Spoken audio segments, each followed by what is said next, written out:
Hey Amanda, how you doing? I've got your PDF up, and this is kind of fun because this little lecture should be very easy because I just finished doing a little tutorial on some of the exact same things that I'm seeing in your sketch. So this will all be very fresh in my mind. So, okay, first of all, excellent use of the grid. This is so important. I cannot even begin to describe how critically important the grid is to graphic design. As such, I've got some comments about the way you've drawn, well, the way you're, not the way you've drawn your grid, but the way you're using your grid. And I'll get to that in 1 second. Um, I think that you're looking good. I think that you could have done, and I would expect that when you do get in a studio or an agency and you start practicing as a entry-level graphic design and you're asked to do sketches of your layouts, I would expect that the expectation there would be a little bit more detail to typographic intent. Now, your visual intent is very clear. Typographic intent, however, could be more clear. For example, this is a drop cap. That's great. But what kind of typeface is it? I'm not real sure what that represents. The other thing is now your callouts, and you're using drop caps in some places, and other places you're not. So I'm not real sure about the consistency. You're really going to have to think about that moving forward. But my whole point is that once you do start having to sketch, don't be surprised. I'm fine with this. I think it shows good intent. Plus, I think there's a couple of more important things to look at here than layout. Not that the layout's not important, it's critical, but there's really something to be seen here. And I think it's going to make a lot of sense to you. I'll get to that in 1 second. But I just want to say that I want to finish that little part of my little spiel here by saying that I wouldn't be surprised if you were required to do more in your sketches as an entry-level designer. Okay, to the work. James Victor, so you don't want to stack type like this. It's really, really super difficult, and it never works. There are some, Ellen Lupton in her typography book describes stacking type as being okay if you only use lowercase letters. But so I'm not a fan of this at all. I don't ever stack type. I think first of all, typefaces are designed to have something next to them. That's how the negative space is designed.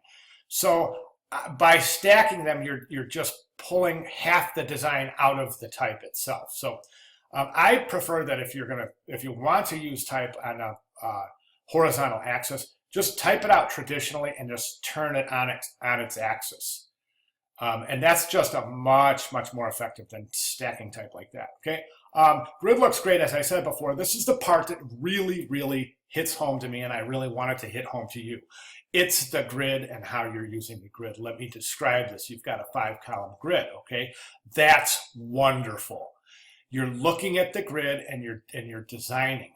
But what you're doing in your 5 by 2, 4, 6, 8, is that 5 by 8? 5 by 8. That's great that you have this wonderful grid, so much detail and so versatile. So what you're doing basically here is you're centering your type on a 2-column grid around a center axis. So why draw the big 5-column grid, 5 by 8 grid, if you're just going to center the type? Do you see what I'm saying? Center type, center axis, type on each side, centered image. Okay. This page is interesting. I'll get back to this page. But back to this page, center type, centered image, centered type. Centered type, centered image. Central axis point, you're looking at symmetry on both sides. Okay, same formula, we're seeing the same formula.